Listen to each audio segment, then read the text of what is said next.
आज Doubtnut app download करें। Doubtnut पर अपने सभी गणित, रसायन विज्ञान, भौतिक विज्ञान और जीव विज्ञान के डाउट्स का करो सफाया। बस प्रश्न की फोटो खींचो, एक ही प्रश्न को क्रॉप करो और तुरंत वीडियो सोल्यूशन पाओ। अभी डाउनलोड करें। हेलो दोस्तों, हमारा सवाल क्या दिया गया है कि किसी वस्तु की ऊष्मीय धारिता क्या होती है, ये हमसे पूछा जा रहा है। ठीक है, तो यहाँ पर हमने मान लिया कि कोई हमारा एक ये वस्तु है।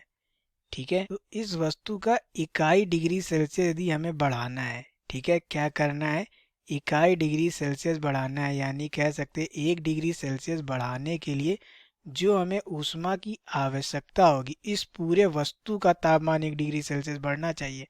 तो जो हमें ऊष्मा की आवश्यकता होती है उसे हम लोग ऊष्मीय धारिता कहते हैं।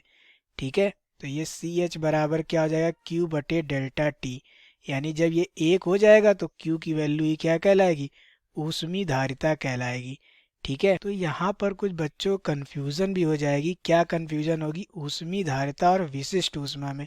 तो विशिष्ट ऊष्मा क्या होता है कि किसी वस्तु के इकाई द्रव्यमान, हमने मान लिया कि ये इकाई द्रव्यमान है इसका।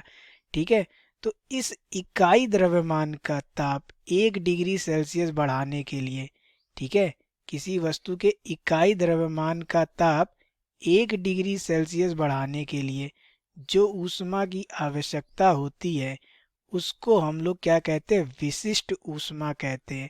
लेकिन यदि पूरे वस्तु की बात करी जाए, पूरे वस्तु का ताप 1 डिग्री सेल्सियस बढ़ाने की बात आती है, तो जो हमें ऊष्मा की आवश्यकता होती है उसे हम लोग ऊष्मीय धारिता कहते हैं। ठीक है, तो यहाँ पर देखिए क्या हो जाएगा, हम लोग विकल्प में देखते हैं। ठीक है, तो विकल्प में पहला कह रहा है कि ऊष्मा धारिता क्या होती है, कह रहा है इसकी ऊष्मा अवशोषण करने की क्षमता।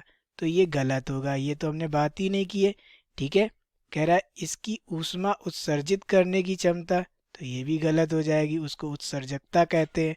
ठीक है, सी कह रहा है वह ऊष्मा जो इसका तापमान मतलब वस्तु का तापमान 1 इकाई डिग्री सेल्सियस बढ़ा दे।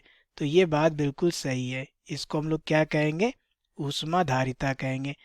डी क्या कह रहा है, वह ऊष्मा जो इसके इकाई द्रव्यमान का तापमान 1 इकाई डिग्री सेल्सियस बढ़ा दे। तो इसको हम लोग ऊष्मीय धारिता नहीं कहते, इसको क्या कहते हैं, विशिष्ट ऊष्मा कहते हैं। ठीक है, ये याद रखिएगा, इसको क्या कहते हैं, विशिष्ट ऊष्मा कहते हैं।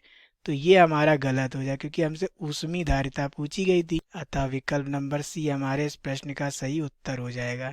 ठीक है, थैंक यू। कक्षा 6 से 12वीं से लेकर नीट, IIT, JEE वो एडवांस के लेवल तक 1 करोड़ से ज्यादा छात्रों का भरोसा। आज ही डाउनलोड करें डाउटनेट ऐप या व्हाट्सएप करें अपने सारे डाउट्स 8400 400 400 पर।